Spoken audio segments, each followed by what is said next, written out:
Hello, and welcome back to the No Notes Podcast. I am JD. And I'm Morgan. And today we are going to be talking all things sequels. Yes, that's right, sequels. Everyone's favorite, film Twitter's biggest complaint.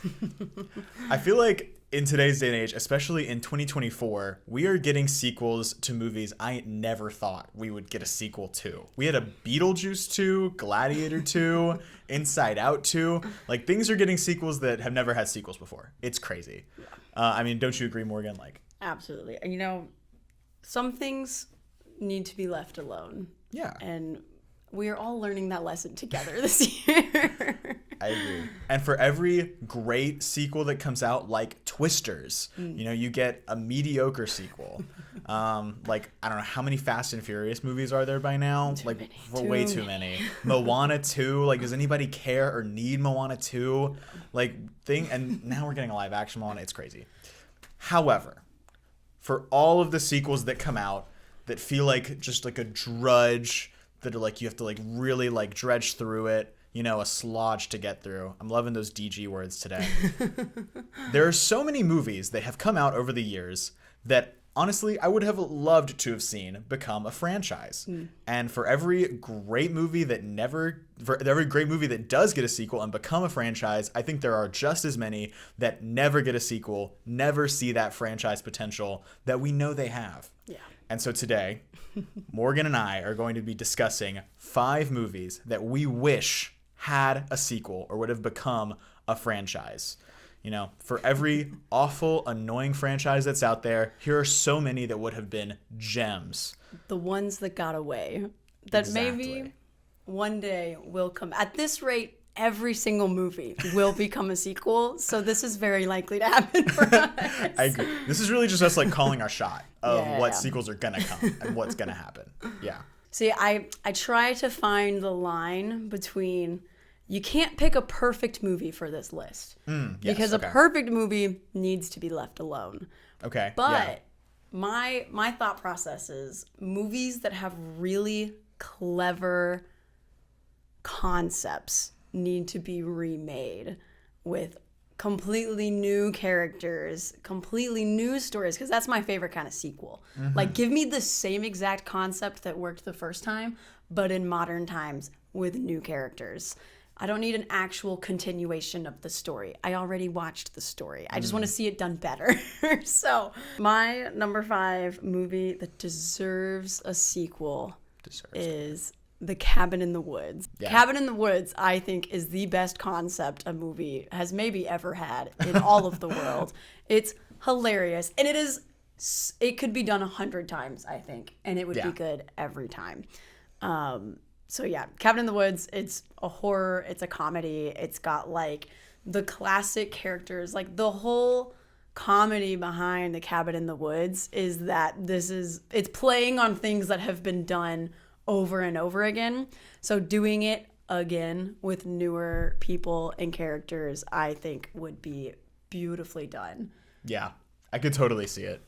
Cabin in the Woods. That first movie is so creative. It goes in 1,000 different directions you would never expect. But I think that the story and the framework around it are so solid. Yeah. And I love what you said about, a perfect movie that stands on its own and has a great conclusion doesn't need a sequel. Yeah. Movies that need sequels are movies that kind of establish a world and can grow naturally from there. And so going off of that, I think my number 5 is Master and Commander: The Far Side of the World. Have you seen this movie? I have no idea what this is.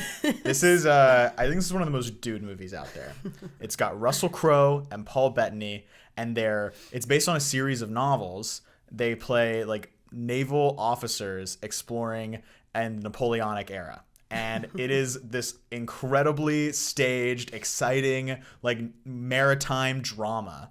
But what I think this movie does so well is it establishes a world and characters and creates this environment on the ship that is really compelling, really well acted, incredibly beautifully shot. It establishes this whole environment that I think you could really build on and establish a franchise around. And now I know it's 2025. This movie came out in 2003. Russell Crowe and Paul Bettany, aren't the same guys that they were in 2003. But I still think there's a lot of potential here for a remake that could become a franchise, especially if you stage it as intensely as the original one was staged. This is like Pirates of the Caribbean style. Okay. They built ships, they're out on the ocean filming, and it looks incredible.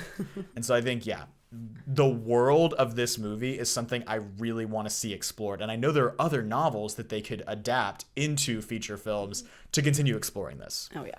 So, I think Master and Commander would make an excellent franchise. Deserves a sequel for sure. Yeah. I think concept and then like world building are the two things that make a movie sequelable. Yeah. You know? I agree. So then vocab word for the day, sequelable movie. I love that. Okay, number 4 for me, it might be a little controversial, The Polar Express. I feel like this is controversial. This is a movie a lot of people would argue is like an untouchable classic. I know, but it's so haunted. And it's so good. It is literally only missing. This is one of the things that's like, oh, Disney, why are we just reanimating the same movies? Like, it's so stupid. Because their animation is beautiful. The Polar Express, not so much. So if we completely reanimated the Polar Express frame for frame and just made it not crazy looking, I'd be there. I'd be there for it. I think it would do incredible. I think everyone would love it. It would like lose a little bit of the charm of it being a little terrifying. Yeah. But I do think it would be good. And I think it deserves a sequel. I think like the animators deserve a second shot. They could do the same style of animation even. It's just so much better now that it would look better. Like it was motion capture technology, which has since been, you could say, like perfected by James Cameron with Avatar. Like, why do the blue people in Avatar look so good and everyone in the Polar Express looks genuinely terrifying? And it could still be Tom Hanks.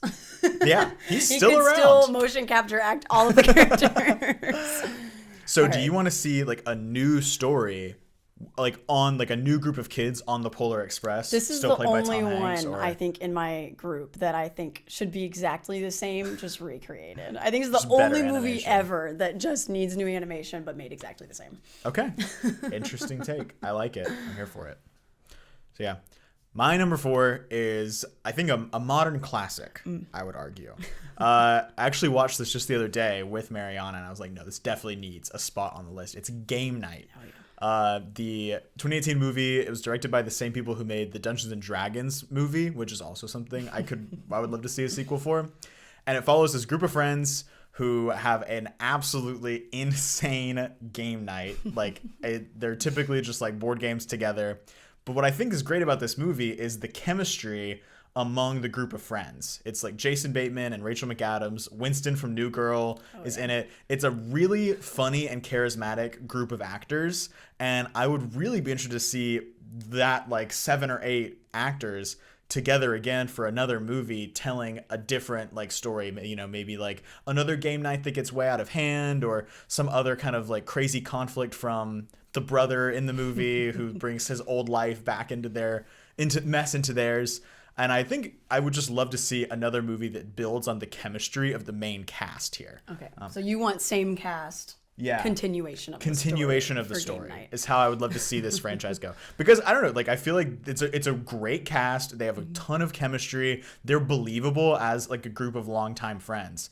Jesse Plemons is in this movie, and he is like the funniest supporting character. And at the end of the movie, he becomes more a part of the main group, and so I'd love to see how he plays off of the main cast even more as kind of a more integral part of the story. I think there's so many possibilities for this set of characters to get into more trouble together, and it'd be worth watching just because of their chemistry. Okay, I like it. I need to watch this movie. You talk about it all the time, you do need to and I want to see it so bad. Yeah, no, it's fantastic.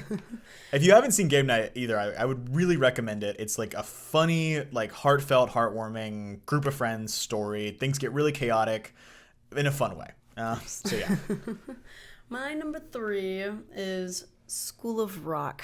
I think another modern classic. This movie, I think, has a great concept. Again, I think you could redo it with Jack Black as the teacher still. Yeah. And just a new group of kids that, I mean, you could go through the same thing. It's so funny. It's just a wholesome, good time. Like watching a silly teacher teach kids like how to be themselves through music, and I think it's just really cute. I think it could be done even with like different people and like.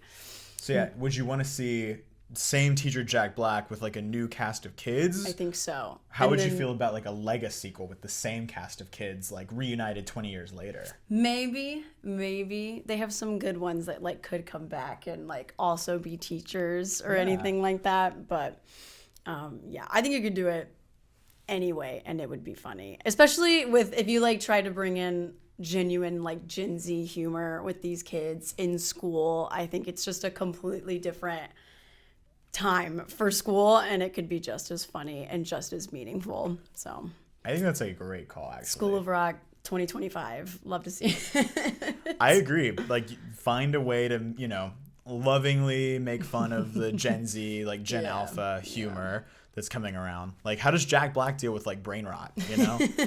I'm interested in that movie. We have to know. We have to know. That maybe what the Minecraft movie is, honestly. Yeah. Just a Jack Black brain rot movie. But I think I'd love to see his character in School of Rock do with brain rot. Something a little less brain rotty.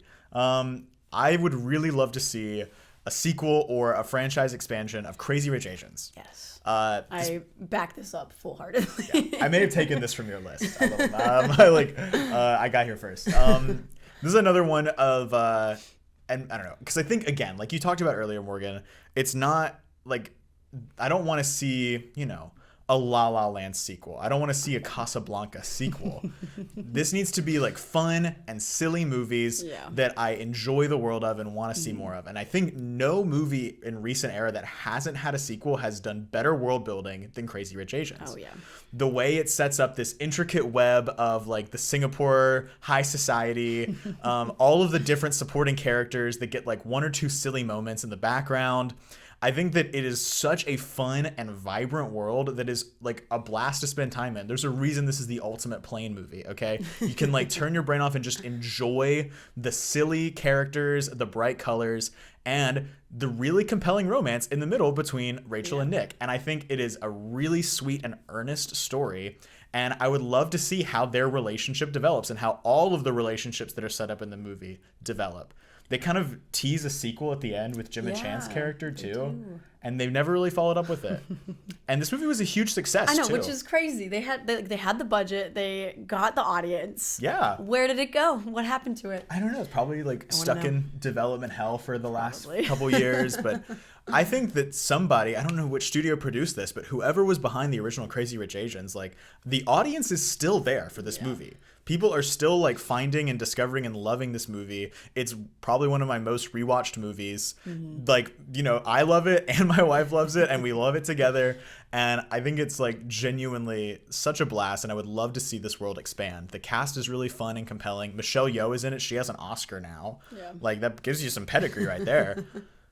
I think that I would love to see, and again, I know there are other novels here too that they could adapt. Like it was a trilogy of books. So yeah. Why would you like to see a Crazy Rich Asians sequel? I think Crazy Rich Asians is a perfect example of we don't have to wait 15 years for people to be willing to go back to watch a movie. Yeah. Like it's not that long ago. Like I think you could jump on it now and people would still go watch it. I think so many of them feel like they have to wait so long for like the perfect moment for this like resurgence of many things that have been happening, of this audience that like kind of misses it. And it's like a completely different vibe of doing like a legacy sequel years and years and years later versus like a genuine sequel, which we have not seen a lot of. And I think this could do it. You're so right. I know. I feel like honestly the best recent example of that would be like probably Inside Out 2. Which came out like 10 years later. Yeah. You know, like Gladiator and Beetlejuice and Top Gun, like all these things are like genuine legacy sequels. Scream come out like 10 plus years in between franchises. But like we're in the window of time, like the first Terminator and Terminator 2 were like 7 or 8 years apart. Yeah. Avatar and Avatar: The Way of Water were like, 10 years, like 12 years apart, I think. Like there's like still a good window of time where you can make it a genuine, earnest sequel and not have to be like shackled by the legacy of what came before it, which was one of my biggest problems with Gladiator 2, is that it's like too anchored in what came before it. Of course. Crazy Rich Asians, get on top of it. I think it would make a ton of money too. Oh yeah. Yeah. Number 2, I have Nerve, which I've never heard of this movie. It's I don't know what this is. Emma Roberts and Dave Franco. Yes. James, it's Dave. Dave, the hotter one, Dave Franco. Yes, yeah. The hotter Dave Franco.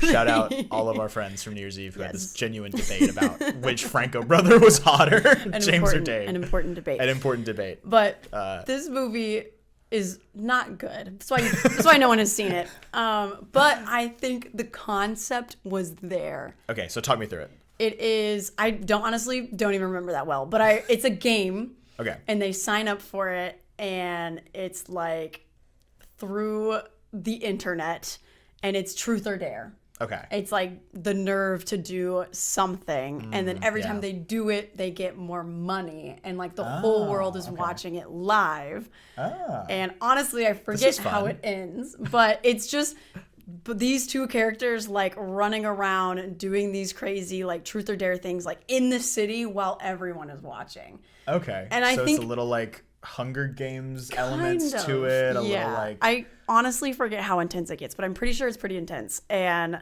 I just think this concept of like an online game played live in front of people, like through something like TikTok or whatever, just could be done really well. And I haven't seen it done well yet. I feel like you get so many movies like Jackpot that came out with Awkwafina and John Cena that are like comedy versions of this concept of like everyone in the town is in on it. They're watching like, this like death battle for money. Yeah, or it's like Squid Game, which is like the very serious, like hardcore version of this that you're talking about. And like, this one is more of just like, it's somewhere in the middle of those two things. Like it doesn't take itself that serious, but it's really fun because it's really energetic and like futuristic. And I just want to see it done better. I want the same concept, but not how it's been done before. Yeah, I see. That is such like a fun, compelling idea. Like, I don't know. Imagine, if Squid Game was just like you were having a blast watching it instead of like wanting to. Like they signed up. They didn't. It was it's not terrifying. I like it. Okay, maybe I'll check out Nerve. That sounds fun. You shouldn't. I don't remember it being. But this concept is so good. Yes, I'm with you. Which is what like I don't know. Like it's a great point of this exercise. It's just like what do you want to see like built upon and developed. This is a little bit of a tangent. I've always wanted to see like a director who like made a movie when they were just starting out with no budget but they like, and maybe this has happened before and I'm just not aware of it, but they like loved the story, but they just didn't have the stuff yet, right? And then like they get all of these things and grow in their career, and then they just recreate the same movie, like same person directing the film, but with more of a budget and everything. And that's how I kind of like think of these things, is I'm like, someone had something right. It's just all the puzzle pieces didn't quite fit together. And I'm like, and they deserve the chance to make them fit together and like make something that is good, because like, I feel like it's rooted in good. It just isn't there. I don't know if you're going to like hearing this or not. The only example I can think of that is Whiplash. Of course. Because Damien Chazelle like made like a short film of like the Not My Tempo scene. It was like a short film, and then that got really good reviews, and so he was able to make all of Whiplash off of that scene.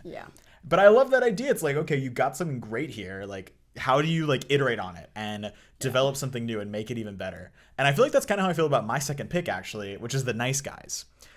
Which is the Ryan Gosling and Russell Crowe detective comedy movie. It's like set in the 70s, and it's like a funny movie. Ryan Gosling is giving like a hilarious performance. He's awesome in this movie. But this movie like came out and it wasn't a huge success, and I feel like it doesn't like fully come together. I know it's like a big like film Twitter movie. People love it.